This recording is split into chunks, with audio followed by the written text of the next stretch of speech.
Well, in Colossians 3, the Apostle Paul makes this very radical statement. He says, in Christ, because of his forgiveness, there is no more Gentile or Jew or circumcised or uncircumcised or slave or free.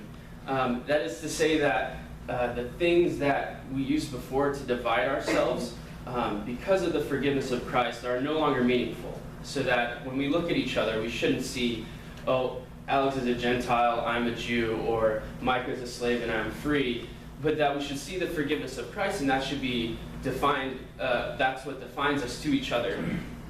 And when I read this on my own, and I'm in my devotional time, just me and the Lord, I'm totally okay with this. This is great. I'm like, yes, Paul gets it. He's on point. And then, I go visit my in-laws, and I'm like, what was Paul talking about? We're all very different people, even though we've all been forgiven. We're sort of different, and I don't know how to deal with that sometimes. I don't know how to not divide myself from other people based on these things that the world would say should divide us. But humans are different. We all come from different walks of life. We have different cultures and experiences and worldviews that color the way that we think and act and speak to each other. And this is something that we have to contend with as Christians, that although we're all forgiven in Christ, we do have differences. And I think one of the places that this was so clear was in this past election season. Households, friendships, and even churches were divided by the political aisle. And those on the opposite side were painted as hateful and bigots. And kind of the differences seemed insurmountable based on politics and what we believed. And so I think this is a very relevant passage today.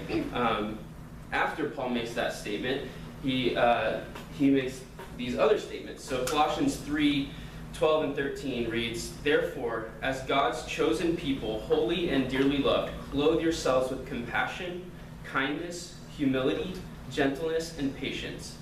Bear with each other and forgive one another if any of you has a grievance against someone. Forgive as the Lord forgave you." And so I think it's interesting that Paul kind of lists these things that the world uses to divide people, Gentile, Jew, slave, free. And then he counters that by saying, giving a definition of his own, how we should define ourselves. As God's chosen people, holy and dearly loved. And then he says, clothe yourselves with compassion. So, and clothe yourselves with kindness, and clothe yourselves with humility and gentleness and patience. So instead of clothing yourself with the label that the world gives you to bring division and put distance between us, you should clothe yourself with these things that bring us closer together and that are a natural reaction to the forgiveness of Christ that we have received. No longer should the chosen people of God, who are dearly loved and holy, be clothed in labels of Gentile, Jew, slave, free, circumcised, uncircumcised, Democrat, or Republican. Instead, those who are holy and dearly loved by God can self-identify and shape their worldview by these traits of compassion and kindness and humility and gentleness and patience. He then goes on to say, and I think this is key, bear with each other and forgive one another if any of you has a grievance against someone. Because the way of the world is to get offended, and in response to that offense, kind of retreat into my personal cave that is safe, and that the thing that separates us. But the way of the kingdom is to bear with one another in patience and accept our differences, but know that when it really matters, we've all been forgiven by Christ. And then the last thing he says is, forgive as the Lord forgave you. And I think this is key when we're talking about living with each other's differences, is that this doesn't have to be a forgiveness or a acceptance that we conjure up on our own, but that we have an example in Christ who, when we were cast aside and far away, accepted us despite our differences that society said should divide us from the love of Christ.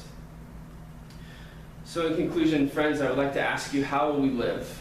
Will we continue to clothe ourselves in the labels of the world, which lead to division and hate? Or will we clothe ourselves in compassion, kindness, humility, gentleness, and patience, bearing with one another and forgiving each other, so that we might live as one in Christ? And